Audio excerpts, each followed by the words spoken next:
Just a little bit of background about me. I am the digital editor at Hudson Valley Magazine, so I'm the one who's doing all the social for our brands, and that's like newsletters, Facebook, Twitter, Instagram, and then managing the website too. So it's a little bit of everything. So overall, what I've seen is restaurants are either absolutely amazing at social media or they could use some work. And so we work a lot with restaurants in the Hudson Valley. We're looking at social presences every single day on various platforms, and it's very obvious what's working and what's not working in terms of photos, engagement, content creation. And so all of those things are something that as a restaurateur or as somebody who's associated with a restaurant, you're going to want to take a step back and consider before you move forward. So why social? At the very root of it, for restaurants, social is free marketing. At the very basic level, if you're not paying for social e-blast or any sort of marketing promo or advanced Facebook ads, social is free. And so that is a huge tool that if you're taking that at face value, you can get so much out of if you're willing to put in the time. So what does that mean? That means creating a game plan, figuring out exactly how you're going to post, when you're going to post, how you're going to engage with your audience. You can't just leave those questions out in the world. You need to find answers for them with your team and then go from there. Again, with social, it's something that lives on in the world, so it is going to create a lasting impression. I know if you own a restaurant and you've looked at Yelp, those Yelp reviews are there.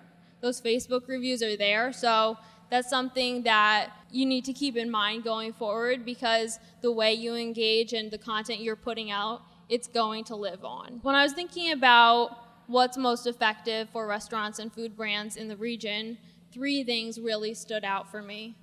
The first is great photos, and we will touch on this later, but photos can really make or break how a brand is perceived. The second is a clear theme. So a lot of times when I'll look at a restaurant's Facebook page or Instagram account, I'll notice that there's no unifying theme overall. There'll be posts about events, or there'll be posts of menus, or there'll be posts of food or drink, but there's not a real cohesive force behind it.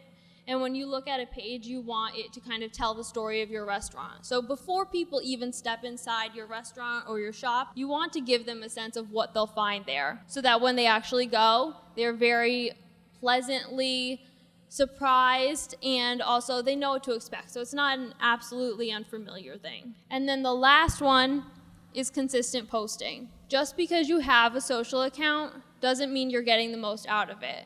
It's not saying that you have to post every single day, but if you're posting every 2 or 3 days, every week, and you have the same content, if you're posting new menu items every Monday, that is a great thing for your viewers to look forward to and to anticipate. So they're going to be tuning in more because they expect that content, right? And same thing with like newsletters. If they know that you're going to send your seasonal specials at the beginning of like every quarterly month, that is a great way to incentivize them to come in, right? So now breaking it down a little bit. Going off of the idea that social media is free, you're going to want to make use of every single thing that you can at that bare bones component. The first thing is simply filling out your profiles as much as you possibly can. For Facebook, for instance, you have that option to literally tell the story of your business. You can say when you founded, why you founded, what your whole concept is, what you're looking forward to, what the space entails. You can do so much with that background information, and so when people are Googling you online, they can find all of that in one place. Going off of that, the same thing can be done on Instagram at a shorter level. You can link to your business, you can tag any partner accounts, and you can classify it in different ways. So you'll see that like ours is a magazine, you can classify yours as a restaurant. For Yelp, you can claim your business. If you haven't claimed your business yet, that's just a tool that's waiting to be used, because once you claim your business, you can upload your own photos, and we'll touch on that later. For homework for you guys going forward, look back at all your social profiles, and if every single field is not filled in, take time to do that and to really think about what content you're putting out there, because that is just free branding for you to have. Okay, so going along with taking a step back, I think going into fall and winter, right before the holidays roll around, is the perfect time to really think about what your business looks like in the Hudson Valley. Is it really how you want it to be perceived? Or does it have more of an event angle? Does it have more of a casual lunch angle? You really want to think about these things going forward, because if your brand isn't developing the reputation you want it to have, you need to figure out a concrete social media plan to implement that. So if you want to promote the fact that you have trivia every Thursday night, maybe one post on Instagram a week is dedicated to that. Maybe you have a different theme and you're talking to your audience about that. But they're never going to know that that's even something you want to promote unless you create a concrete plan. Just because you're posting doesn't mean you're getting the most out of it. So if you're posting on Instagram at 10 o'clock in the morning about your cocktail specials, it's not the greatest thing, right? If you're posting at 4:30 p.m. when people are just getting out of work and are looking for happy hours, that's going to make a huge difference, right? They're going to get that in their feed and they're going to be like, hey, maybe I should check this out. They can tag their friends. There's more engagement around the times you're posting. As you're laying out content for the week, if you have your whole menu set out for the week, or if you have specials you want to show on Facebook or Instagram, time those around meal times or around event times. If you have trivia, maybe you want to post that like 2 days before so people have time to plan. They can invite friends. Create an event around that. You can create events on Facebook and invite people to that. Share it with groups. There's so many ways to engage with your audience through social media and through posting at the right time. If you're posting 2 days a week, if you're posting 4 days a week, if you're spacing that out between different platforms, as long as you stick with it and are posting at times that make sense for that content, you can get so much out of it and you can engage with your audience better.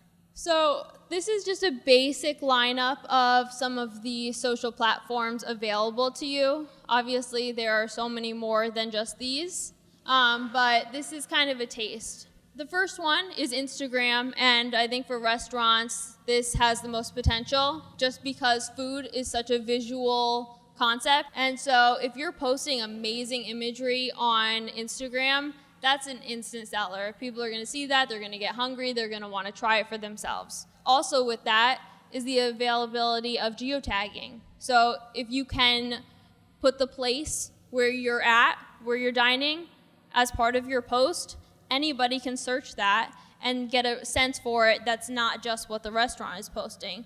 So that's a huge tool. If you're inviting people to geotag on Facebook, on Instagram, and on Yelp, that's a great way to compile some really stunning photography if people are up to it and they want to share. So you might want to create a hashtag for your restaurant and utilize it. It doesn't have to be anything long, but if you put a hashtag in your profile and people know to use that, that's just one more simple way to promote engagement of your brand. Going on to Facebook, Facebook has the potential to be a little bit longer. This is a great place to post menus, to post seasonal updates, to post events, things that people need to read a little bit more and they can get more out of. Twitter is, I would say, not a super essential thing for restaurants just because it requires a lot of maintenance.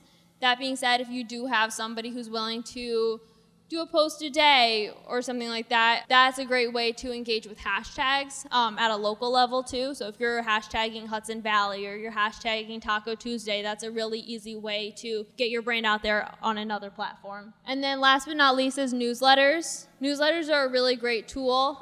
For restaurants, I don't think you need to bombard your audiences. You can definitely just stick to quarterly if that's what's manageable for you.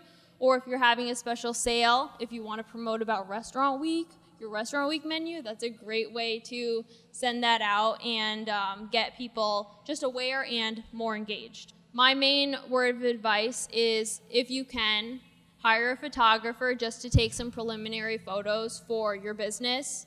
If you have a set folder of really great shots that you love of your core dishes or of your core products, that's something you can add to your Facebook gallery, to Yelp. You can share on your social profiles over and over and over again, and you know they are great.